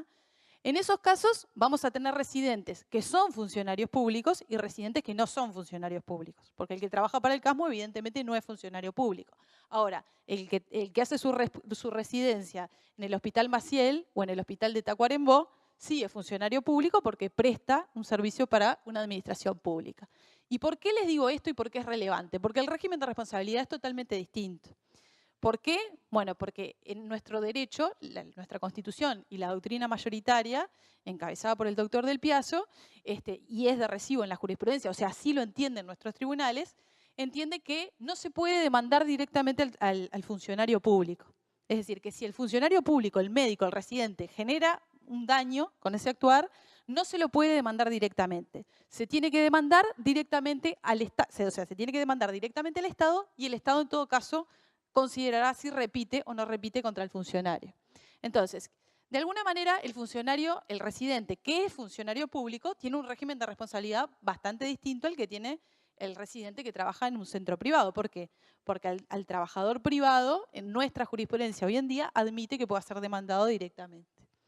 Y ahí, para finalizar el tema de la responsabilidad de los residentes, les puse simplemente un caso práctico, que es la única sentencia que encontré de responsabilidad de un residente. Es decir, en la que se demanda directamente a un residente. Queda fuera de su responsabilidad en cierta medida también por esto que les decía, porque era un residente del Hospital de Clínicas. Pero eso no me priva de poder analizar lo que se analizó en ese caso particular. Les cuento el caso. Era un parto de una señora en el Pereira Rosell, que el parto venía con distocia de hombros, es decir, pasó la cabeza al bebé, no pasaron los hombros. Ustedes me corrigen las imprecisiones terminológicas. Eso es lo que yo entendí de la sentencia, ¿está bien? O sea, como que se trancaron los hombros. Hace distocia de hombros, claro. Entonces, lo que se discutía viene con... Claro, lo hace en el parto. Yo lo que entendí es que le había quedado la cabeza trancada, como los hombros trancados. Bueno, justamente eso que está diciendo Josefina es lo que se planteaba en el caso de responsabilidad médica. Es decir, quien demandaba, la mamá del bebé, decía, bueno, el resultado, les termino el dato del caso. El resultado, justamente, era un parto que se complicó justamente por esta patología, que tuvo la mala suerte de un R1, o sea, un residente de primer año, atender ese parto que fue sumamente complicado, estaba solo, no tenía supervisión, pero se le presentó esa situación y tuvo que apechugar, digamos. Entonces, ¿cuál fue el resultado? Bueno, el resultado, por lo que vi estadísticamente, no es un resultado tan malo. El resultado fue un traumatismo de hombro y parecía que eso entiendo que es miembro superior izquierdo, ¿no? Bueno, el bebé pesó 4,8 kilos y se demandó directamente al residente. ¿Qué fue lo que en definitiva se analizó en esta sentencia que les cito? Lo que se analizó fue en definitiva si ese R1 tenía o no tenía las habilidades para atender un parto complicado. Y lo que se analizaba de fondo en realidad era si se podía haber evitado o no se podía haber evitado esta situación. Obviamente el residente lo que alegaba es, decía, esta situación se presentó, no lo conocen porque es un caso de 2000, o sea, la sentencia definitiva fue de 2006, ya me preguntan, siempre tratan de adivinar el nombre, pero no, es bastante anterior. Entonces, ¿qué fue lo que sucedió? Bueno, se analizó eso. ¿Y a qué conclusión llega el juez? ¿Qué es lo importante? Lo que dice el juez es, a ver, este médico no incurrió en responsabilidad porque se le complicó una situación que no la pudo prever, porque si bien los estudios ecográficos mostraban, no tenía estudios ecográficos de último momento la paciente, pero nada podía hacer prevenir que esta situación se iba a plantear como se planteó. Y lo que dice el juez es, no le puedo exigir el mismo estándar de diligencia que le exigiría a un ginecólogo experimentado. Este médico se está formando. Entonces, para hacer un R1 y habérsele presentado una patología con esta complicación, que decía la sentencia, es una patología grave, la resolvió, hablando mal y pronto, la resolvió bastante bien. Y en esa sentencia lo absuelven en primera instancia y en segunda instancia. ¿Por qué es importante que yo les mencione este caso? Es importante porque en el caso se ve claramente que no se le aplica el estándar, no se lo juzga como si fuera un ginecólogo recibido con su título de especialista. Se le juzga con un estándar de diligencia, se entiende que debió tener un nivel de habilidades no como un ginecólogo, sino como un residente del primer año. Bueno, esto en cuanto a los residentes. Respecto de los internos, también les planteé unas preguntas que brevemente se las respondo. ¿El interno puede incurrir en responsabilidad médica? La respuesta es distinta. ¿Por qué? Porque el interno no es médico. El interno es un estudiante avanzado. Entonces, evidentemente no puede incurrir en responsabilidad médica porque la responsabilidad médica está prevista para los médicos. El interno, ¿pero qué pasa? ¿El interno puede incurrir en responsabilidad civil? Sí, puede incurrir, porque el que no puede incurrir en responsabilidad médica no quiere decir que no vaya a incurrir en responsabilidad civil. ¿Por qué? Porque en responsabilidad civil podemos incurrir todos.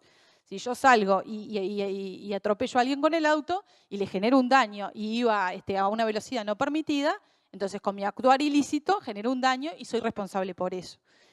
En el caso de los internos, si bien no pueden incurrir en responsabilidad médica, sí pueden ser responsabilizados civilmente si con su actuar negligente generan un daño a un tercero. ¿Cómo voy a medir el parámetro de diligencia que se debe aplicar a un interno, es decir, a un estudiante de medicina avanzado? Bueno, tengo que mirar la diligencia media. La diligencia media con la que debería actuar, qué conocimientos o qué habilidades le puedo exigir a un estudiante avanzado de medicina. En este caso no encontré ninguna sentencia que analizara justamente el estándar de diligencia, pero ahora vamos a ver después un caso práctico. Bueno, ¿qué puede hacer el interno? Eso, aunque no lo puedan creer, yo en esto he escuchado muchas cosas, los he escuchado decir muchas cosas muchas veces, y en realidad está específicamente regulado qué puede hacer un interno y qué no puede hacer un interno. He visto hasta el cansancio altas médicas dadas por los internos, lo cual es un error enorme. ¿Por qué? Porque todo el régimen de internado dice expresamente que el interno no puede sustituir la labor médica. El interno en realidad no usurpa título, porque justamente no tiene título de médico, pero no usurpa el título de médico porque el artículo 18 de una ley viejísima, de la 9202, específicamente lo prevé como una excepción a la usurpación de título. Dice que es una excepción, que obviamente no se puede ejercer la medicina sin título habilitante, pero que el interno es una excepción porque realiza tarea asistencial. Entonces, ¿el interno puede hacer todas esas cosas que yo les pongo ahí? Un examen clínico, indicar un estudio, elaborar un diagnóstico, realizar una indicación terapéutica o dar el alta a un paciente, sí, lo puede hacer. Lo que no lo puede hacer es solo. Lo tiene que hacer siempre en acuerdo con su supervisor. ¿Por qué? Porque lo que no puede hacer, dice la normativa, es sustituir al médico. No puede sustituir al médico. Entonces, ¿el paciente puede indicar un estudio? Sí, lo puede hacer, pero siempre en consonancia con su supervisor. Bueno, lo mismo, ¿la supervisión debe ser presencial? Sí, siempre. La supervisión, y esto sí, específicamente lo dice la regulación y la reglamentación sobre el internado, debe ser presencial. Esto no es el interno está, el supervisor o el médico de guardia está en el cuarto médico y el interno está abajo en la puerta. No, tiene que ser presencial. Y lo llamo, no, yo sé que funciona así y sé que en muchos casos funciona así, pero yo les digo lo que dice la normativa, que es que tiene que ser presencial. Y después les cuento casos que tenemos dos iguales en el estudio. Después, ¿la institución médica y el supervisor pueden ser responsabilizados por la actuación del interno? Sí, sin dudas, sin dudas. Y eso es muy importante también de visualizar. No siempre la responsabilidad es del interno, la responsabilidad puede ser del centro asistencial. ¿Por qué? Porque, por ejemplo, no deja un médico de guardia. Y el interno queda solo de noche en la guardia. Entonces, ahí la responsabilidad de quién es. Del supervisor no, porque no existe, no hay supervisor designado. Del interno tampoco, porque no establece las condiciones laborales. Sí es responsabilidad del centro asistencial, que no cumple con la reglamentación. ¿Y el supervisor puede ser responsabilizado? Sí, puede ser responsabilizado y tenemos casos en que han sido responsabilizados. Y por eso les traigo a colación, lo último que les voy a decir, este caso práctico. Esto es de todos los días en el interior. Es de todos los días en el... ¿Cómo? Espera un segundo que ya te digo una cosa, pero el caso práctico por excelencia en el caso del internado es este. En el interior es sumamente común que el interno se queda de guardia, se queda durmiendo en la institución y el médico de guardia, el médico recibido, le dice, me voy a dormir a mi casa. Si pasa cualquier cosa, llámame. Eso es, pero así, les digo que no, la cantidad de veces, están mis colegas acá, todos trabajamos para los casos del sindicato médico y sabemos que eso sucede. Entonces, en esos casos, que evidentemente hay una situación irregular. Yo siempre les cuento un caso y lo conozco de primerísima mano porque le pasó a mi hermana, le contaba a Leonora y a Sandra Mi hermana cuando estaba haciendo el internado tuvo la bendita suerte de que estaba de interna en Rocha cuando se prendió fuego, ¿se acuerdan hace unos años? La cárcel de Rocha. ¿Ah? Entonces mi hermana estaba de interna, la médica se fue a dormir a su casa, mi hermana de interna, y le llegan 7 tipos quemados. Mi hermana me dice, yo de los nervios no sabía para dónde arrancar, porque no sabía por cuál arrancar. Era la enfermera la que me guiaba a mí. Me dice, y es así. Y entonces, claro, entre que llegó el médico, y por supuesto que después de esa situación, más allá de que podés ser estudiante y no estar recibido, te podés ser estudiante y no estar recibido, tenés que ir a declarar, mi hermana estuvo indagada, y así, y tenemos otro caso exactamente, tenemos 3 casos más en los que sucedió algo bastante parecido. Es decir, el médico de guardia no estaba. Esa situación es irregular. Josefina, vos me preguntabas si pueden abandonar la guardia. Bueno, nuevamente, ahí en realidad la cuestión es distinta, porque el interno no tiene el estatuto propio del médico. El interno es un estudiante. Después el interno tiene la misma responsabilidad que tenemos cualquiera de nosotros si nos encontramos con alguien tirado por la calle, porque eso también a veces es un error. En la omisión de asistencia no incurre solamente el médico, puede incurrir cualquier persona, cualquier civil que va caminando por la calle y omite brindar la asistencia a una persona que está con riesgo de vida. Ahí yo creo que la situación podría ser distinta, que el interno en realidad, al ser un estudiante de medicina, no tiene esa obligación de dejar la guardia. Nunca se nos planteó, pero evidentemente hay un matiz. Hay un matiz porque no le aplica esa reglamentación. Y bueno, y esto es todo. Después, si quieren, hacemos alguna otra pregunta.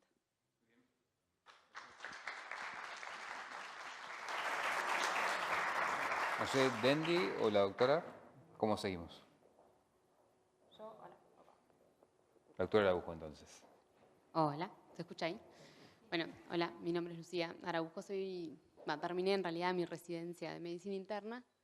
En realidad habíamos como pensado algunas preguntas, sobre todo más para también la idea, en la población de residentes es una población difícil de mover, dada la alienación que nos genera, entonces la idea era que hubiera más residentes, hay algunos.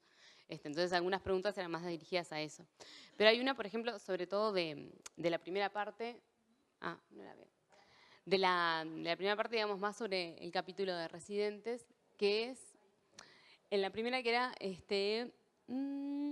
el estándar de diligencia, o sea, eso está, y por ejemplo, hay algunas, como decía Natalia, hay algunas residencias o algunos programas de residencias en las que es muy claro, ¿no? Bueno, el R1 puede hacer tales maniobras, el R2 tales otras y el R3 tales otras. Hay especialidades que se alejan más de la medicina general y hay especialidades que se acercan más a la medicina general.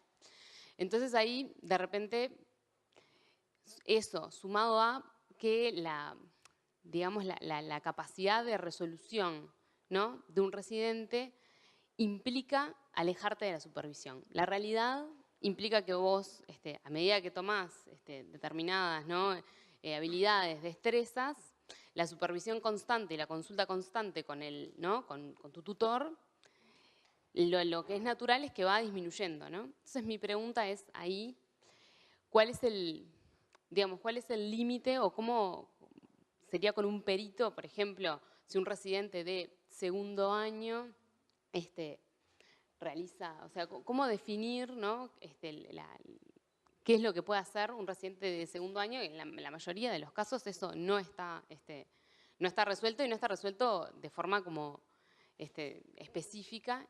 Y además eso, que digamos, por la vía de los hechos es algo esperable, que por ejemplo un residente de segundo o tercer año no consulte absolutamente todas las conductas, por ejemplo, que va a tomar, porque en realidad si no, es como más, no sé si se entiende la pregunta.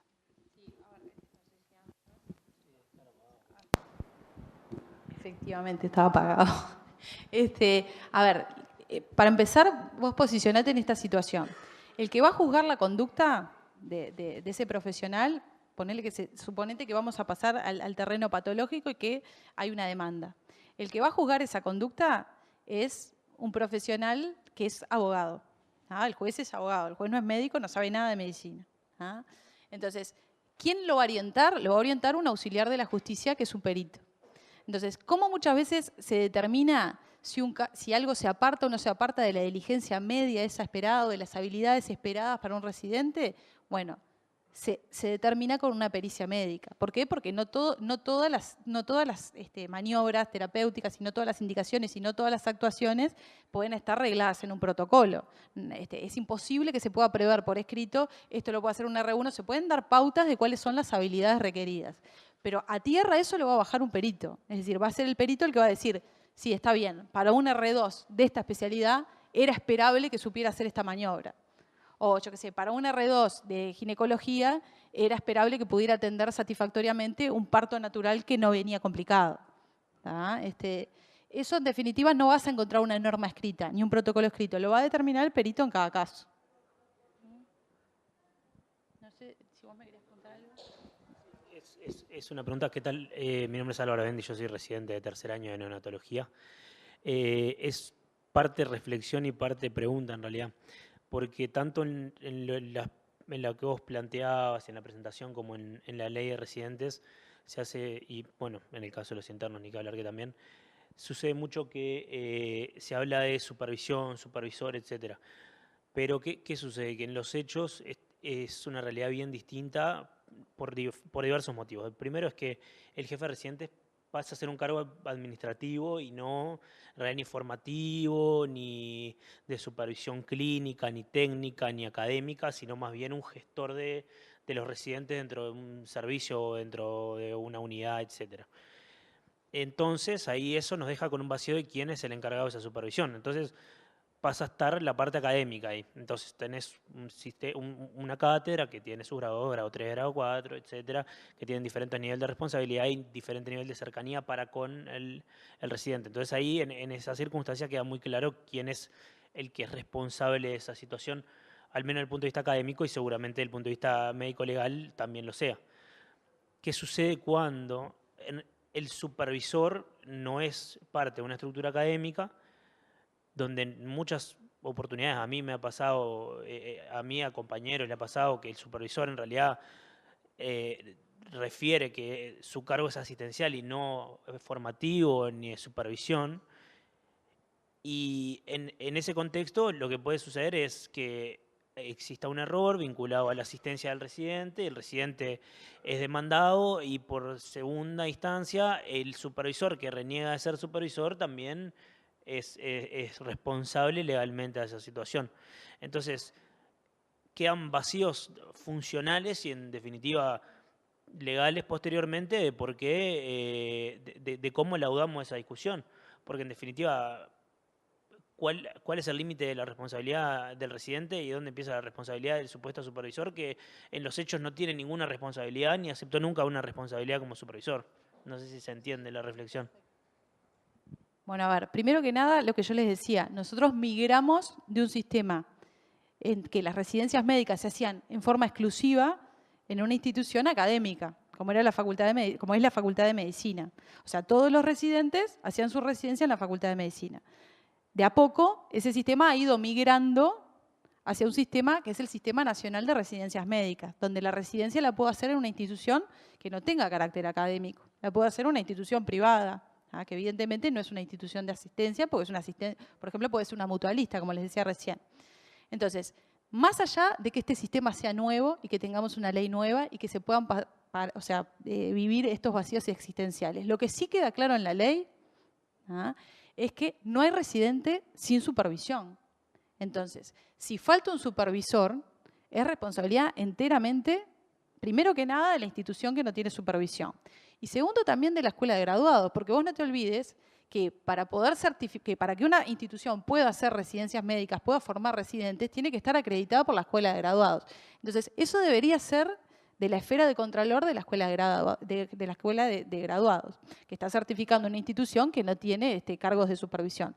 Lo que sí está claro es que el residente nunca va a poder ser responsabilizado por no contar con la supervisión suficiente. Y lo otro que te digo es, ya sí yendo a la estructura propia de la UDELAR y de la Facultad de Medicina, en la ley de residencias médicas se prevé el cargo de jefe de residentes. Y el cargo de jefe de residentes tiene hasta una carga horaria determinada. O sea, tiene que cumplir con 30 horas. A mí cuando los residentes me preguntan, ¿pero puedo hacer 2 residencias? Mira, no sé si puedes hacer 2 residencias, pero la ley dice que tenés que cumplir con 48 horas. Entonces, si cumplís con 48 horas, probablemente no puedas hacer otra residencia. Además, después la reglamentación, no lo dice la ley, pero la reglamentación lo dice específicamente que no se pueden hacer 2 residencias. Pero lo que te digo es, el residente, esté donde esté, nunca va a ser responsabilizado por la falta de supervisión. Si no hay supervisión, va a ser responsable la institución prestadora que está certificada y también podría caber, como te decía recién, alguna responsabilidad para la escuela de graduados, que es la que certifica. No, que yo conozca por lo menos no, y de hecho busqué bastante jurisprudencia y ya les decía, encontré una demanda contra un residente en la cual se analiza ese estándar de responsabilidad específico. Capaz que hay otras que a mí se me escapan, pero contra la escuela de graduados no creo porque la ley es muy nueva. Todo este sistema a los médicos mayores muchas veces les rechina que alguien se pueda estar formando como residente en una institución privada. ¿Por qué? Porque la residencia es justamente eso, un programa de formación que está muy vinculado con lo académico. Entonces, en el hospital de clínicas por supuesto, se presta asistencia, pero es un hospital universitario. Entonces, está muy vinculada la función docente con la función asistencial.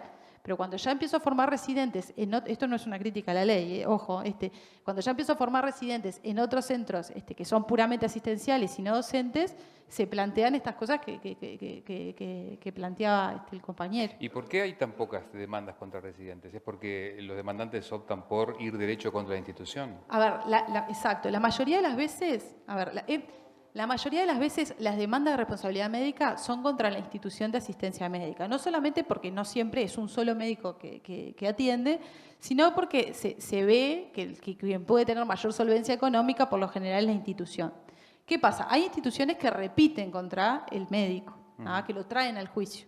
Muchas veces para que los ayude a defenderse, otras veces porque consideran, pero por ejemplo en el ámbito privado, la institución para defenderse tiene que defender la actuación propiamente del médico, porque si el médico actuó mal su dependiente. En el ámbito público, justamente lo que les decía en cuanto a la responsabilidad del funcionario público. En el caso de las instituciones públicas, muchas veces no se demanda directamente al médico. ¿Por qué? Porque se sabe que por ese régimen de responsabilidad puede quedar excluido. Pero son más raros los casos en que se demanda al médico conjuntamente con la institución que los casos en que se demanda a la institución. Porcentualmente son mucho menores. Y en el caso de residentes yo creo que debe influir que, lo que les decía recién, pueden haber situaciones sin supervisión. Pero por lo general hay supervisión y la cara visible de ese proceso asistencial es el supervisor, o debería ser el supervisor, aunque vaya con el residente. Quien debería asumir la responsabilidad por la atención es el supervisor. Doctora, quería preguntar y yo la corté. No. Iba a aportar una cosa, pero... ¿Qué pasa cuando el residente es citado en calidad de testigo? Tiene obligación, y como cualquier persona, ¿verdad? Como cualquier persona, sí. Cuando uno es citado en calidad de testigo, tiene que acudir a prestar colaboración con la justicia. A veces los médicos, hoy justo comentábamos en el estudio, a veces sucede que un testigo no va y si no va, lo conduce la fuerza pública. Hoy el doctor Tringolo justamente comentaba eso, había un testigo calificado porque era, y no concurría y fue llevado por la fuerza pública. Claro, el problema es que si llevas un testigo conducido por la policía, probablemente te vaya a declarar bastante en contra, porque no es nada agradable. Sí, pero tiene la obligación de ir, por supuesto.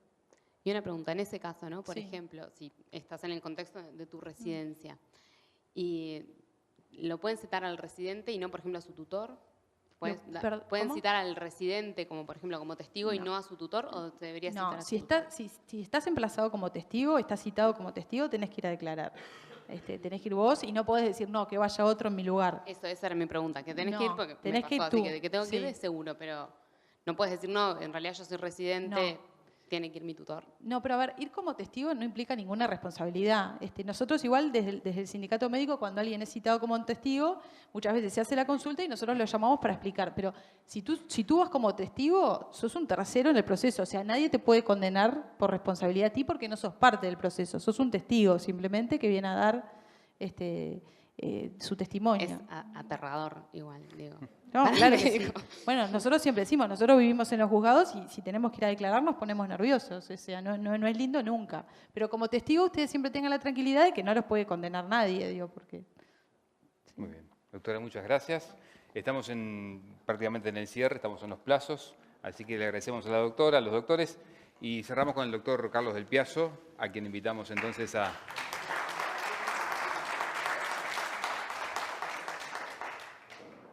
No sé, doctor, si prefiere... Bueno, simplemente agradecer.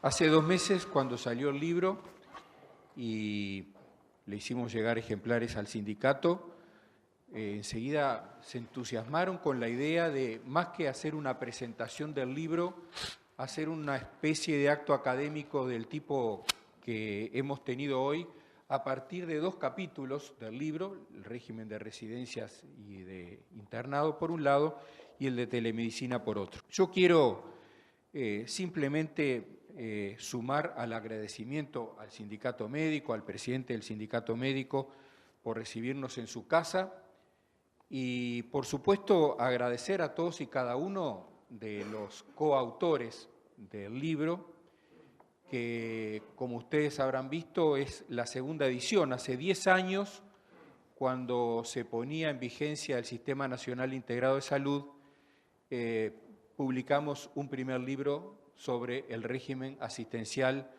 en el país, también trabajando con todos los colegas del estudio. Increíblemente, en el tiempo transcurrido, no solo el libro se agotó rápidamente, sino que esta edición lo duplica en cantidad de capítulos y de temas tratados. Muchas leyes nuevas, como la de residencias, como la de derechos del paciente, etc. Y cuando venía para acá y pensaba en este acto, digo, bueno, no sé cuánto demorará el libro en agotarse en esta segunda edición, pero ya hay temas para una tercera, porque se aprobó una ley de salud mental que plantea muchos temas importantes en cuanto al régimen de asistencia a la salud. Está en ciernes el estatuto del personal de la Administración de los Servicios de Salud del Estado. En fin, todos estos temas vinculados a las nuevas tecnologías están en un grado de evolución y de tratamiento por parte de los médicos, de los abogados, de los jueces, del Instituto Técnico Forense, etcétera, de manera que probablemente dentro de no demasiado tiempo el libro crezca otra vez con más capítulos, con otros temas y en la misma filosofía de trabajo, que quizá uno de los aspectos curioso por distinto, no por curiosidad, de nuestro estudio, es que todos los que lo integramos también tenemos actividad académica en distintas áreas del derecho. Y si bien siempre el asesoramiento jurídico supone estudiar, esa doble característica de ser abogados y docentes en derecho nos lleva a investigar para asesorar mejor. Y creo que lo hacemos mejor cuando estudiamos con más profundidad los temas. Muchas veces la vorágine del día a día, esto que contaba Natalia, de repente en una semana que tenemos que contestar varias demandas a la vez, de casos distintos, con complejidades, etcétera, hace que el día a día impida muchas veces que esa labor de investigación y de profundización se concrete. Y entonces es bueno para nuestro ejercicio profesional y para aquellos a los que asistimos, en este caso al sindicato médico y a los médicos, tomar un poquito de distancia, mirar los temas en perspectiva, profundizar en ellos y de ese modo poder luego continuar la actividad haciéndolo de mejor modo. Por eso vaya también el agradecimiento a cada uno de los colegas del estudio que se avinieron a participar en este trabajo colectivo. Esto lleva tiempo, relevar jurisprudencia, etcétera, etcétera, y todos lo han hecho de buen grado, no todos en los mismos tiempos, porque todos somos distintos, pero bueno, lo vemos en definitiva como una manifestación más de un servicio al que nos sentimos obligados. Parece mentira, pero ya hace más de 20 años que asesoramos al Sindicato Médico del Uruguay, y cuando uno mira en perspectiva un lapso de 20 y tantos años, es increíble no solo cómo han cambiado las cosas en la prestación del servicio asistencial, y no solo porque haya un régimen integrado de salud, cómo cambió la relación médico-paciente, cómo cambió el desempeño de la actividad profesional, cómo cambió la actividad gremial del Sindicato Médico del Uruguay, cómo cambió la realidad de los médicos en su desenvolvimiento. Y bueno, para nosotros es importantísimo acompañar esos cambios desde la perspectiva del derecho para asistirlos del mejor modo, que es, como decía Natalia hace un momento, muchas veces decir lo que hay que decir, que no es decir lo que al otro le gustaría oír. Y cuando Natalia decía eso hace unos minutos, yo me acordaba de un grande del derecho que fue Adolfo Gelsi Vidart, figura muy conocida, fue decano de la facultad, catedrático de Derecho Procesal y de Derecho Agrario, y siempre decía, el buen abogado es el que dice lo que tiene que decir y nunca es un guardaespaldas jurídico. Y nosotros pretendemos no ser guardaespaldas jurídicos de nadie. La mayor parte de los médicos no necesitan tampoco guardaespaldas jurídicos, sino decir lo que por derecho corresponde decir, guste, no guste tanto o guste un poquito. Y cuando profundizamos y trabajamos en obras como esta, es animados del afán de servir mejor, teniendo en cuenta algo que perdemos de vista, porque a veces decimos, bueno, la persona humana es el centro del sistema, y cuando pensamos en la salud decimos, ese centro del sistema es el paciente. Bueno, también el centro del sistema en esa relación biunívoca que debe existir es el médico. Esto no quiere decir que despreciemos la situación del paciente, sino ubicarnos en la postura de quien está brindando un servicio muchas veces en situaciones verdaderamente muy complicadas.